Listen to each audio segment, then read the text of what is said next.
রাসূল সাল্লাল্লাহু আলাইহি ওয়াসাল্লাম বলছেন যে আল্লাহ সুবহানাহু ওয়া তাআলা তার আদম সন্তান থেকে তার কলম উঠিয়ে নিয়েছে। কিভাবে উঠিয়ে নিয়েছে? 6 ঘন্টা তার পাপী বান্দা থেকে কলম উঠিয়ে নিয়েছে। বামের ফেরেশতা খারাপ কিছু লেখে আর ডানের ফেরেশতা পূর্ণ লেখে। বামের ফেরেশতা খারাপ কিছু লেখে আর ডানের ফেরেশতা পূর্ণ লেখে, ভালো কিছু লেখে। এই বামের ফেরেশতা আল্লাহ সুবহানাহু ওয়া তাআলা বলেছেন, রাসূল সাল্লাল্লাহু আলাইহি ওয়াসাল্লাম বলেছেন যে ওই বামের ফেরেশতা আদম সন্তান থেকে 6 ঘন্টা কলম উঠিয়ে রেখেছে। কলম তার খাতায় লিখবে না যতক্ষণ পর্যন্ত পাপ করার পরে সেই বান্দা পাপ করেছে, আল্লাহর বান্দা পাপ করেছে। 6 ঘন্টা পর্যন্ত ওই কলমে লিখবে না যতক্ষণ পর্যন্ত 6 ঘন্টা পর্যন্ত সে তওবা না করবে। সুবহানাল্লাহ। আল্লাহ সুবহানাহু ওয়া তাআলা কত দয়াবান! আল্লাহ সুবহানাহু ওয়া তাআলা কত দয়াবান! আল্লাহ সুবহানাহু ওয়া তাআলা তার বান্দাদেরকে জাহান্নামে দিতে চাচ্ছেন না। আল্লাহ সুবহানাহু ওয়া তাআলা তার বান্দাদেরকে জাহান্নামে দিতে চাচ্ছেন না। আমার বান্দারা তার জাহান্নামে যাওয়ার জন্য রেডি হয়ে আছে। আল্লাহ সুবহানাহু ওয়া তাআলা বলছেন যে আল্লাহ সুবহানাহু ওয়া তাআলার কাছে 100টি দয়া রয়েছে। এই 100টি দয়ার মধ্যে আল্লাহ সুবহানাহু ওয়া তাআলা একটি দয়া মাত্র তার এই মাখলুকের ভিতরে ভাগ করে দিয়েছে। যে বলে না 18,000 মাখলুকাত, এই রিয়াদ ঠিক নয়। আল্লাহ সুবহানাহু ওয়া তাআলার কাছে কত বড় মাখলুকাত রয়েছে, কেউ পৃথিবীতে নিয়ন্ত্রণ করতে পারে না, জানে না, কি বর্ণনা করতে পারে নাই। আল্লাহ সুবহানাহু ওয়া তাআলা হাদিস কোরআনের কথা বলে যান নাই।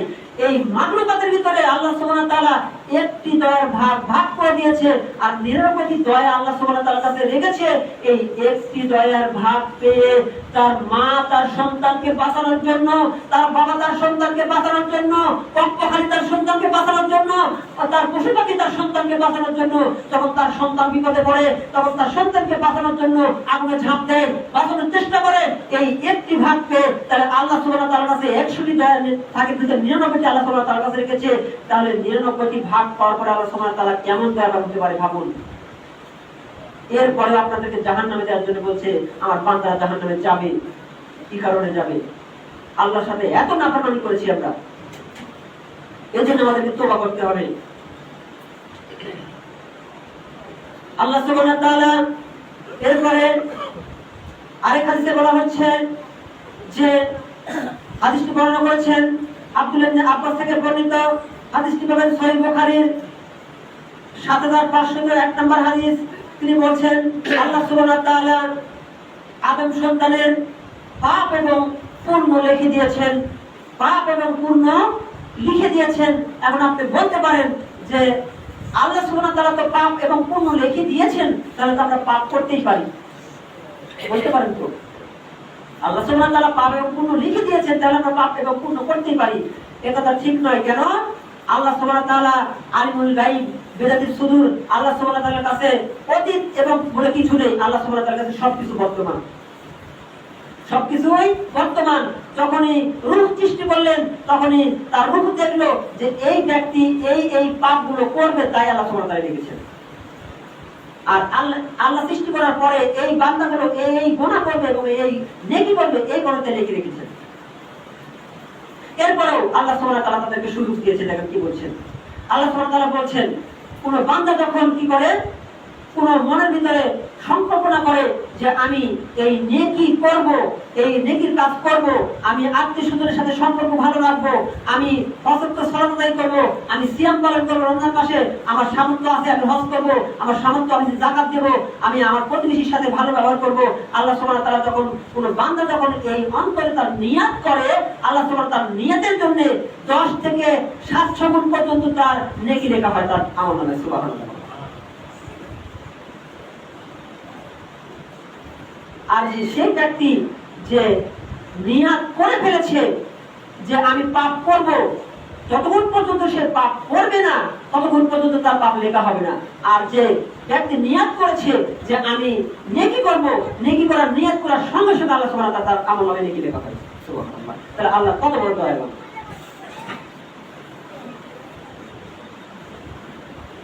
তাহলে আমাদেরকে সতর্ক থাকতে হবে আর আমাদেরকে তওবা ইস্তেগফার করতে হবে। তওবা ইস্তেগফার এই জন্যই করতে হবে আমাদেরকে, কারণ আমরা আদম সন্তান, আমাদেরকে কি করেছেন? আমাদেরকে সৃষ্টি করেছেন খলাকা যায়ীফা, আমাদেরকে দুর্বল করে সৃষ্টি করেছেন আল্লাহ সুবহানাহু ওয়া তাআলা। দুর্বল করে সৃষ্টি করেছেন, তাই আমাদেরকে সব সময়ের জন্য কি করতে হবে? আল্লাহ সুবহানাহু ওয়া তাআলার কাছে তওবা করতে হবে। দেখুন আমাদের সমাজে বর্তমানে আমরা যেগুলো আমাদেরকে রিজিক রয়েছে, সেই রিজিকের মধ্যে আমাদের পশু পাখি রয়েছে। পশু পাখির বাচ্চা যখন জন্মগ্রহণ করে তখন 1 ঘন্টা পরে তারা হাঁটাহাঁটি শুরু করতে পারে, আর আমাদের মানুষের বাচ্চা 10 মাস 1 বছর 2 বছর পর হাঁটা শুরু করে। তাহলে মানুষকে আল্লাহ সুবহানাহু ওয়া তাআলা বলছেন খলাকা যায়ীফা, আমি মানুষকে সৃষ্টি করেছি কি করেছি? দুর্বল করে। এজন্য আমাদেরকে সতর্ক থাকতে হবে, এজন্য আমাদেরকে তওবা ইস্তেগফার করতে হবে, সব সময় তওবা ইস্তেগফার করতে হবে। আজ জুমার দিন আল্লাহ সুবহানাহু ওয়া তাআলা বলছেন কোন বান্দা যদি জুমার দিনে বেশি বেশি আল্লাহর রাসূলের প্রতি দরুদ পড়ে, আল্লাহ রাসূল সাল্লাল্লাহু আলাইহি ওয়াসাল্লাম বলছেন যে ব্যক্তি আমার উপরে একবার দরুদ পাঠ করবে সেই ব্যক্তি 10টি নেকি পাবে, যে ব্যক্তি তার জন্য 10টি ক্ষমা করা হবে এবং তার জন্য 10টি রহমত বর্ষিত হবে। অথচ আমাদের এই সমাজে আজকে জুমার দিনেও গান বাজনা বাদ্যযন্ত্র বাজছে। এই জুমার দিনে আমরা কপাল পড়া মুসলিম। আজ আমাদের সমাজ শয়তানে জর্জরিত করে নিয়েছে। আজ আমাদের সমাজ, আপনি বলতে পারবেন যে তুমি আমার সাথে ভুল করেছো, তুমি আমার সাথে খারাপ আচরণ করেছো, তুমি আমার সাথে খারাপ ব্যবহার দেখিয়েছো, আমি তোমাকে দেখে নিব, সেই দিন তোমাকে দেখে নিব। আজ আমার যখন ক্ষমতা থাকবে সেদিন তোমাকে দেখে নেব।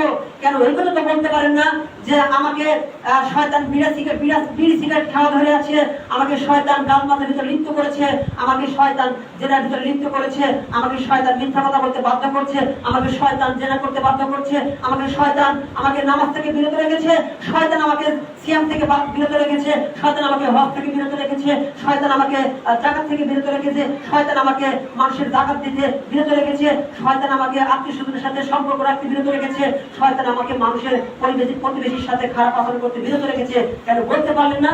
একদিনও বলতে পারলেন না কেন? আমি শয়তান তোমাকে দেখে নেব। কেন আমাকে বললেন যে আমি তোমাকে দেখে নেব? আপনার কত বড় ক্ষমতা! ক্ষমতা তো সেই দিন পর্যন্ত থাকবে যখন আপনার নিঃশ্বাস থাকবে, কিন্তু বলতে আপনার ক্ষমতা, আপনার এই মুহূর্তে ক্ষমতা শেষ হতে পারে, এই মুহূর্তে আপনার ক্ষমতা শেষ হয়ে যেতে পারে। আপনার এই মুহূর্তে মসজিদে বসে আছেন, এরপর আপনি বাহিরে বের হতে পারবেন কি আপনার গ্যারান্টি নেই। তারপরে কিসের ক্ষমতা দেখান? এজন্য আপনাকে তোবা করতে হবে, এজন্য আমাকে তোবা করতে হবে। আমাকে বাদ দিয়ে নাই, আমাকেও তোবা করতে হবে, আপনাদেরকেও তোবা করতে হবে।